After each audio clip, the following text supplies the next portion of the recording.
Price here with Healthy Fit Nutrition. We are preparing a chicken pesto for lunch.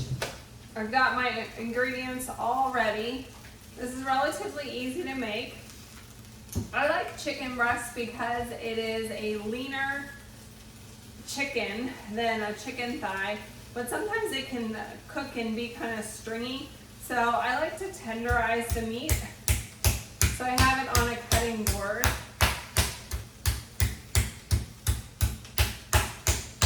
This will also flatten the meat so that it's not quite so thick, because these chicken breasts in the package were different thicknesses, which makes it difficult to cook them evenly.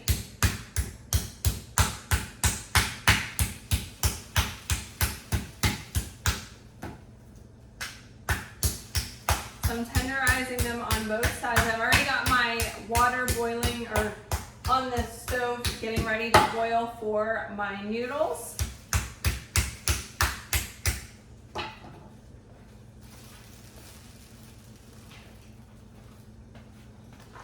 So there's a number of different noodle alternatives than enriched wheat flour. Today I'm using the Basil gluten-free. And these are a pretty good noodle. Even my family will eat these. I also often get the lentil noodles, are pretty good as well. These ones are made with corn and rice, certified gluten-free, so that means they're not processed on a line with wheat products. So I'm gonna put a little dash of my extra virgin olive oil in there.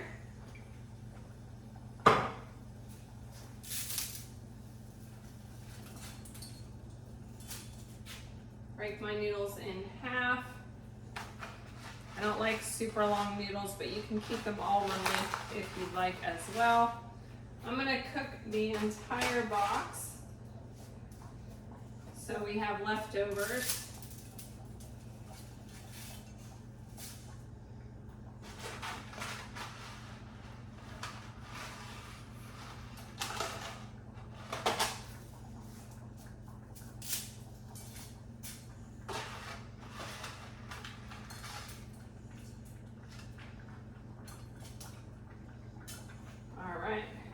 Set my timer for my al dente noodles in 13 minutes.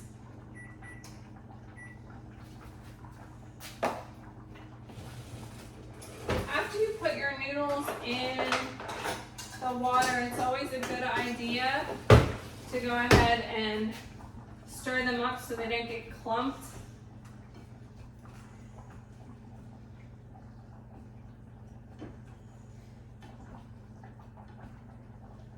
We don't want one giant fat noodle that doesn't taste very good and usually doesn't cook very well.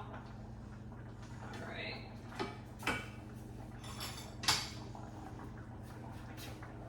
So while that's going, I'm gonna go ahead and rinse and pat dry my chicken. So I've rinsed my chicken. I'm just gonna pat it dry. Make sure that after you've rinsed chicken that you sanitize your sink to prevent contamination. There's been a lot of studies lately about the foodborne illnesses that are on meats in the grocery store. So if you're not getting your chicken from your own farm or a farmer that you know, it's probably a good idea to be extra cautious with the cross-contamination. So the rag that I'm using to wipe my hands with the chicken is gonna be going in the dirty before we proceed with the next step. Now that I've pat dried the chicken, I'm going to wash my hands and season it with my Italian seasoning. So I'm using Italian seasoning just to save time. You can mix up your own, or you can buy Italian seasoning in the store.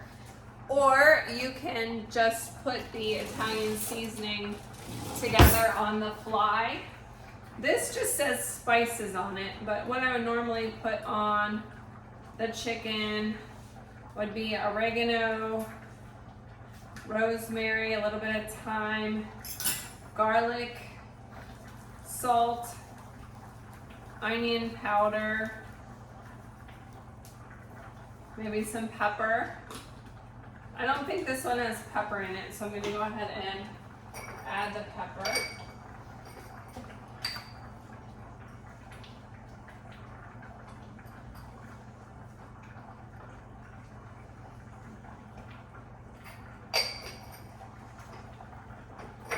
Now, if you have a lot of time, you could also add some lemon juice and marinate it for a short bit of time, but I'm hungry, so I'm going to go ahead and go ahead and cook it up. The flavors aren't going to be as prevalent because I didn't get to marinate it, but it's still going to be delicious. Before I saute this, I'm going to slice it up.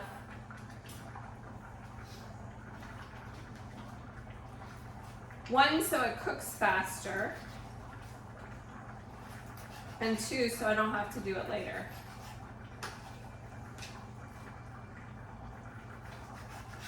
Now, I use this Italian seasoned chicken in a lot of recipes, whether it's pasta with a red sauce or pesto like today. I put it on top of salads. So if you are doing your meal prep, this is a great item to go ahead and cook a whole bunch of so that you have it ready to make your eating throughout the week a little bit easier, because then you're only cooking once. It doesn't really take any longer to cook a bunch of chicken than it does for one chicken, especially if you're cooking it on the grill. It's a little hot outside today, so I am not going to cook it outside. Normally I'd send my husband out to do that, but he's not here, so we're gonna saute it in the pan with some extra virgin olive oil.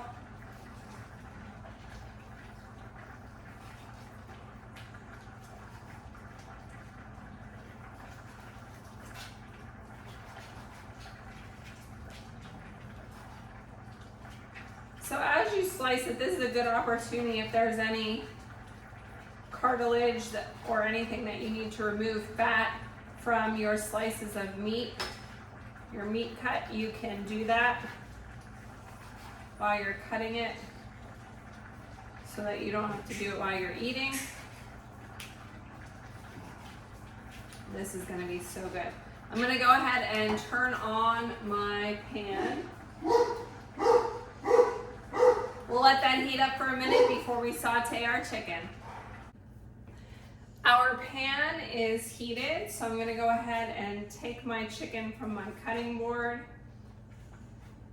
start putting it in the saute pan. These noodles are just about done.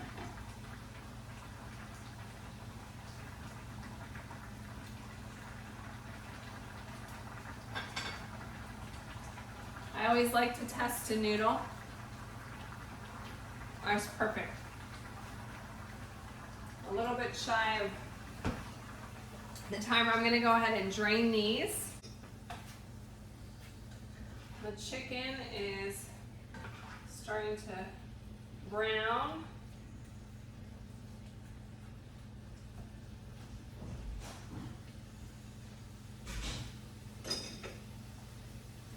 While that's working, I also have for my pesto some spinach. Usually when spinach is close to expiration date, I pop it in the freezer for use in recipes. I have a little bit of spinach that is starting to, oh, that was my timer for my noodles. A little bit of spinach that is starting to go bad, so I'm gonna go ahead and use this up.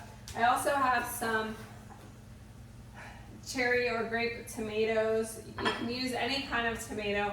I always keep these on hand because I think they taste better. But you could use Romas and chop them up. I'm gonna chop them. Sometimes I smash them in the pan. Actually, I'm just gonna cut them in half. It's like a good size for these. And then once I have all my chicken cooked, I'll be able to cook the vegetables. Got my tomatoes all cut in half, the amount that I think I'm going to use.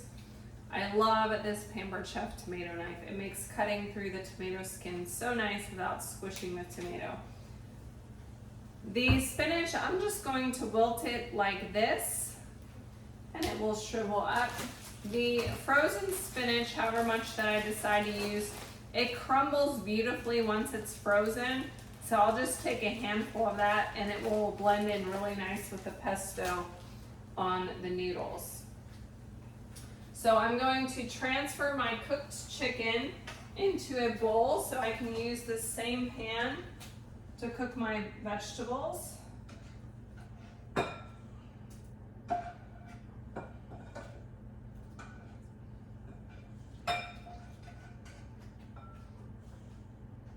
Turn down the heat. It doesn't have to be on medium high for the veggies. Respray my pan just so it doesn't stick. I'm going to start with the spinach. Get that wilted.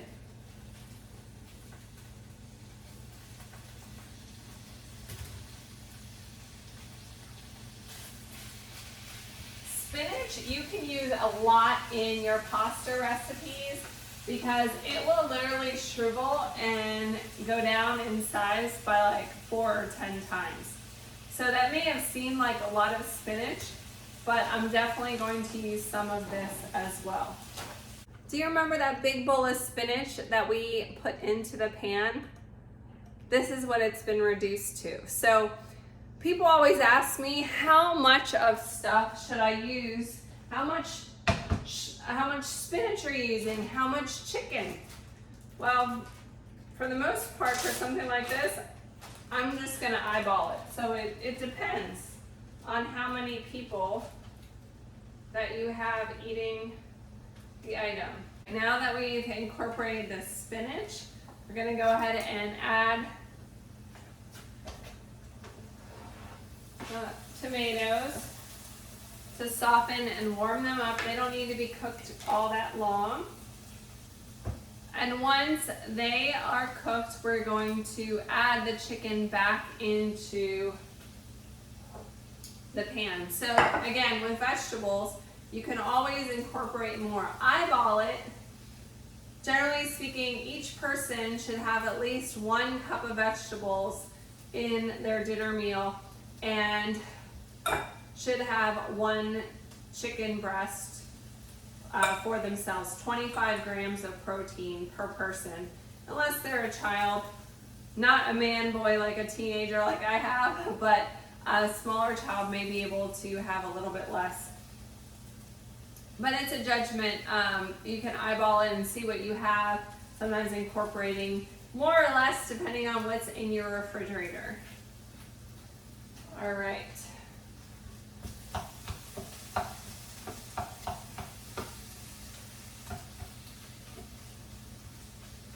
So cooking these tomatoes is softening them up. They're going to be more pokeable with your fork.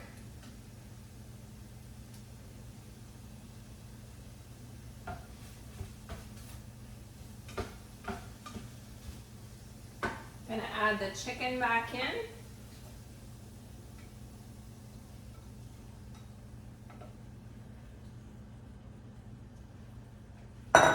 And we're transferring the noodles back into the pan. Pesto is also something that you can make relatively easy at home, but if you want to save time, you can buy the jarred pesto. And just like anything else, you can read the recommendations on the side of the jar, or you can just eyeball it. I want to have enough pesto flavor on my noodles.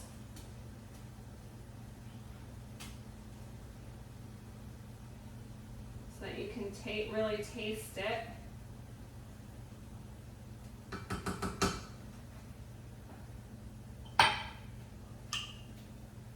We're just going to mix everything up and plate it. We're ready to go. You can also add Parmesan cheese or sprinkle some mozzarella on top if you have that in your refrigerator. So here is lunch today. Doesn't it look good? Chicken, pesto, pasta with spinach and tomatoes. I did have some mozzarella in the fridge, so I'm just gonna sprinkle a little bit on that on top. And we're ready for lunch, and I have leftovers.